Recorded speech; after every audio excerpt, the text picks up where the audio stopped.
Hello students, welcome back to the virtual class. In economics, we are understanding chapter number 5 and in this chapter we are understanding about the different types of the cost. आज सुधीની જો આપણે વાત કરીએ તો આપણે 6 અલગ-અલગ types of cost શીખી ગયા છીએ. Right? First session માં આપણે શીખ્યા હતા cost number 1 and cost number 4, that is the fixed cost and average fixed cost. એના પછીના સેશન માં આપણે શીખ્યા cost number 2 and cost number 5, and that was the variable cost and average variable cost. And in the last session, the third session में हमने सीखा cost number 3 and cost number 6, that was the total cost and average total cost or the average cost we can know that. આજે આપણે જે શીખવાના છીએ that is one of the most tricky cost કે જે દરેક સ્ટુડન્ટ સમજવામાં થોડા મિસ્ટેક થઈ જાય છે, થોડા કન્ફ્યુઝ થઈ જાય છે, બરાબર. So I'll try to make it very much easier for you guys, બરાબર. બહુ એટલે બહુ લેમન લેંગ્વેજમાં આપણે શીખવાના છીએ, ખૂબ જ ઇઝીએસ્ટ વેથી આપણે શીખવાના છીએ. All you need to do is just keep the proper concentration right while I am making you explanation about the marginal cost. So today's topic is the marginal cost and that is the 7th type. Total short run ની અંદર 7 types of cost જોવા મળે છે કે જેમાંથી 6 આપણે શીખી ચૂક્યા છીએ. આજે આપણે શીખવાની છે માત્ર ને માત્ર marginal cost. માર્જિનલ કોસ્ટ જે છે, બરાબર, એનો કન્સેપ્ટ લોકોને અઘરો એટલે લાગે છે કારણ કે people start going through the formula the book has given, but formula ને છોડો, એક easy explanation છે. જો એ મગજમાં બેસી ગયું તો marginal cost is one of the easiest concept to understand in the economics. તો એ જ કોન્ફિડન્સ થી આપણે સમજીએ.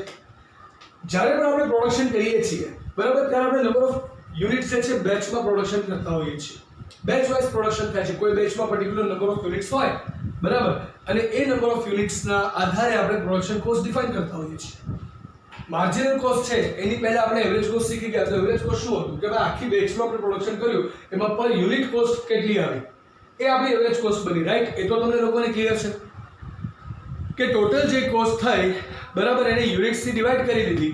તો યુનિટ્સથી ડિવાઈડ કરી તો પર યુનિટ કોસ્ટ કેટલી આવી. પણ અહીંયા આપણે પર યુનિટ કોસ્ટ છે એક જ યુનિટની કોસ્ટ, પણ પર યુનિટ કોસ્ટ નહીં, જે લાસ્ટ યુનિટ જે પ્રોડ્યુસ કર્યું ને એ લાસ્ટ યુનિટની કોસ્ટ કેટલી હતી, સિંગલ યુનિટ, બટ એ યુનિટની પ્રોપર કોસ્ટ જોવાની છે, એવરેજ નહીં, બરાબર.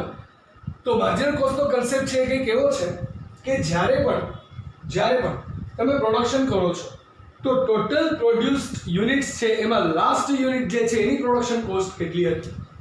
ઇટ ઇઝ નોટ નેસેસરી કે દરેક યુનિટની પ્રોડક્શન કોસ્ટ સરખી હોય. એવરેજ કોસ્ટ કાઢો ત્યારે બધી સરખી થઈ જાય.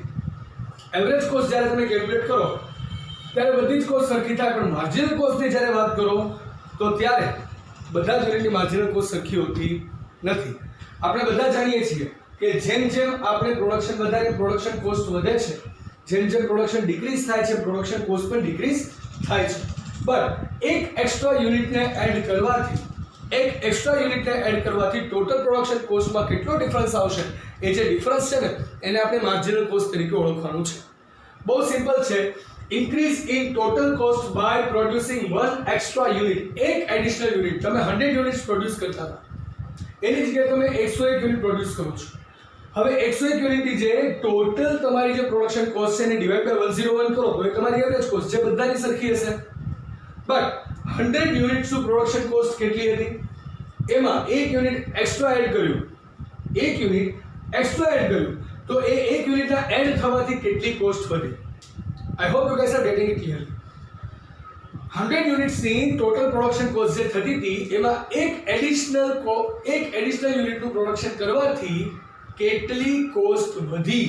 તો એ જે સિંગલ યુનિટની જે કોસ્ટ વધી ને એને આપણે માર્જિનલ કોસ્ટ કહેવાય. માર્જિન એટલે કે બે અલગ અલગ સ્ટેપની વચ્ચેનું ડિસ્ટન્સ, જેને આપણે માર્જિન કહીએ છીએ, અને એના આધારે માર્જિનલ કે એક એડિશનલ યુનિટના પ્રોડક્શનથી કેટલી કોસ્ટ વધી. તો એવું પણ કહી શકાય it is the production cost of the last unit. 100 unit 101 unit તમે પ્રોડ્યુસ કર્યા છે, તો લાસ્ટ 101st યુનિટનું જે પ્રોડક્શન કોસ્ટ હતી, 101st યુનિટની જે પ્રોડક્શન કોસ્ટ હતી, એ પ્રોડક્શન કોસ્ટને આપણે માર્જિનલ કોસ્ટ તરીકે ઓળખવાના છે. Clear? Sorry guys. So production cost જે છે, બરાબર, લાસ્ટ યુનિટની એને આપણે માર્જિનલ કોસ્ટ તરીકે ઓળખવાના છીએ. તેમ છતાં જો ક્યારેક કોઈ એવું હોય કે જેને સિમ્પલ થિયરીથી ના સમજાય તો એની માટે બુકમાં એક ફોર્મ્યુલા પણ આપેલી છે, where the formula says MCN is equal to TCN minus TCN minus 1. તો એના ક્રેડિટ્સ આપેલા છે. MC is equal to marginal cost, M is the number of unit and TC is equal to total cost. બરાબર. તો આનો meaning simple છે, marginal cost of the number of unit is equal to total number of unit તમારે જેટલા છે એની production cost કેટલી હતી, અને નંબર ઓફ યુનિટ માનો કે 100 છે તો 100 માઈનસ હોય એટલે 99 યુનિટની પ્રોડક્શન કોસ્ટ કેટલી થાય છે, 100 યુનિટની પ્રોડક્શન કોસ્ટ કેટલી થાય છે, બરાબર. એ બંનેની વચ્ચેનો જે ડિફરન્સ છે આપણી માર્જિનલ કોસ્ટ બનશે. એટલે કે લાસ્ટ જે 100 યુનિટ તમે જે એડ કર્યું ને એની કોસ્ટ કેટલી થાય છે એ ગણવામાં, એ જ્યારે તમે ગણો તો એ લાસ્ટ યુનિટની જે કોસ્ટ છે એને આપણે માર્જિનલ કોસ્ટ તરીકે ઓળખવાના છે. સિમ્પલ. છતાં વધારે ડિટેલમાં સમજવા માટે we have the data table over here. Imaginary data છે, બુકમાં પણ સેમ એક્ઝામ્પલ છે, બુકમાં 7 સુધી છે, મેં to keep it short and simple ને 5 સુધી લીધું છે. તો સૌથી પહેલા જ્યારે પ્રોડક્શનનું યુનિટ થાય છે, ફર્સ્ટ યુનિટ જ્યારે પ્રોડ્યુસ થાય છે ત્યારે ટોટલ કોસ્ટ, એક યુનિટની કોસ્ટ આવે છે 9 રૂપિયા. હવે 9 રૂપિયાની કોસ્ટ એની પહેલા પ્રોડક્શન કરતા જ નતા, તો એક યુનિટ એડ થયું તો એક યુનિટની કોસ્ટ કેટલી થઈ, 9 રૂપીસ. તો એ માર્જિનલ કોસ્ટ બની 0 to 9.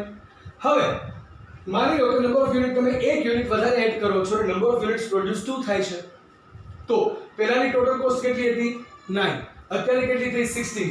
તો 16 is TCN and TCN minus 1 is 9. So 16 minus 9 is equal to 7. તો એ તમારી માર્જિનલ કોસ્ટ બની. પહેલા યુનિટના તમને 9 રૂપીસ તો લાગતા જ હતા, એમાં તમે એક યુનિટ એડ કર્યું તો 7 રૂપીસની પ્રોડક્શન કોસ્ટ એક્સ્ટ્રા થાય છે, તો એ તમારી 7 માર્જિનલ કોસ્ટ બની. એના પછી વધુ એક યુનિટ એડ કરો તો 16 ને 21 થયા તો 5 રૂપીસ એડ થયા, તો થર્ડ યુનિટની માર્જિનલ કોસ્ટ છે 5. ફોર્થ યુનિટ જ્યારે થાય તો 21 ના 28 તો ફોર્થ યુનિટની માર્જિનલ કોસ્ટ છે 7, અને ફિફ્થ યુનિટ જ્યારે એડ કરો બરાબર 28 ના 40 તો એની માર્જિનલ કોસ્ટ થાય છે 12. તો આ રીતના જે લાસ્ટ વન યુનિટ હોય એ યુનિટની પ્રોડક્શન કોસ્ટ કેટલી છે એને આપણે માર્જિનલ કોસ્ટ કહેશું. એટલે કે છેલ્લું યુનિટ પ્રોડ્યુસ કરીએ એના પ્રોડક્શનની સાથે ટોટલ કોસ્ટમાં જે ડિફરન્સ આવે છે એને આપણે માર્જિનલ કોસ્ટ કહેવાના છીએ, right. So guys, that was all for today's topic. I hope you guys have clearly understood about it. આજનો ટોપિક શોર્ટ એન્ડ સિમ્પલ એટલે છે કારણ કે નેક્સ્ટ ટોપિક જે છે હું અમે એડ કરી શકતો નથી. It is the interrelationship between the average cost and the marginal cost. Marginal cost અને એવરેજ કોસ્ટ છે બંનેની વચ્ચેના ઇન્ટરરિલેશન્સ કેવા છે એ આપણે નેક્સ્ટ ટોપિકમાં સમજવાના છીએ. જો એને હું આમાં એડ કરું તો ટોપિક ખૂબ જ લાંબો થાય, ઇવન મારે 2 કે 3 કટ્સ લેવા પડે two wipe the board and to make the new presentation and all. So I have divided this topic into 2 parts, right? So it was all for today's session. In next session, I am going to make you understood about the interrelationship between the average cost and marginal cost. Till then, it is the only topic for today. So now it is time to ask for your leave. So goodbye, take care, have a nice time, stay home, stay safe, keep making notes. Thank you.